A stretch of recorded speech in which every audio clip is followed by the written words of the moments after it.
Our 16 News Now I-Team's Caroline Clapp is first to report the bus driver in question has been accused of coming to work while intoxicated in the past. Caroline, tell us her name here. Josh, her name is Lisa Wigg, and these are obviously very concerning allegations. After we reported the initial news that state police is investigating, we got a tip that Lisa Wigg had issues at other schools in the past. So I submitted a public records request to Concord Community Schools, and I got a response.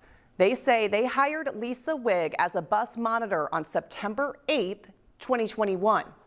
Now, exactly 1 month later, they say Wigg came to work smelling of alcohol, and they say they fired her on the spot.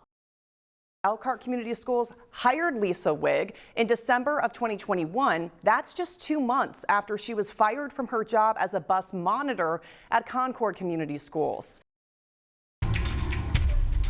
As Indiana State Police continues its investigation into former school bus driver Lisa Wigg, the question on many people's minds: how did a transportation employee fired for smelling of alcohol on the job get hired by another district just months later?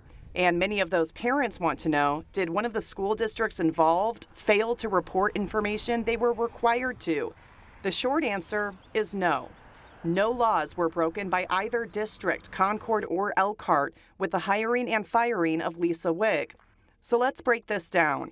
State law says a person may not drive a school bus or be employed as a school bus monitor unless they do not use intoxicating liquor during school hours and does not use intoxicating liquor in excess at any time. Concord Community Schools confirms to WNDU they fired Wigg on the spot for coming to work smelling of alcohol.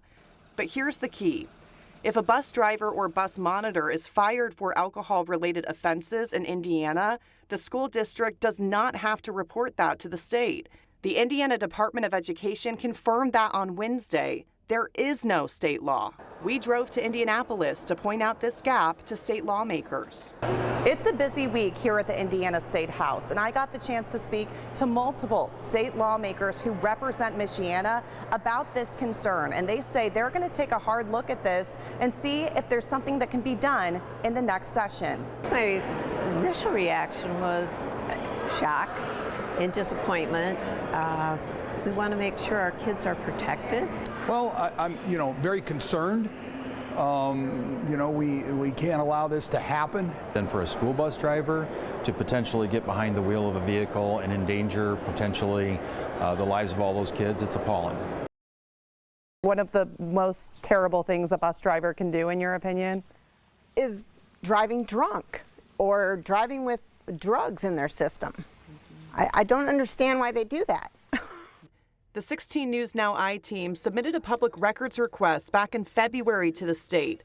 Over 60 days later, the Indiana Department of Education sent a copy of a letter to me addressed to Wigg from February 5th, 2026. The letter from the state says Wigg's bus driver certification, also known as a yellow card, has been revoked. It goes on to say not only was Wigg under the influence of alcohol, but says she tested over 2 times the legal limit for a commercial motor vehicle and above the minimum limit to drive a car. Goon tells me last year, 57 school bus drivers had their yellow cards revoked in Indiana. So far this year, there have already been 30 revocations. Even though nobody got hurt, nothing happened, it could have happened. I went to Wigg's house on Thursday to see if she wanted to say anything about this situation.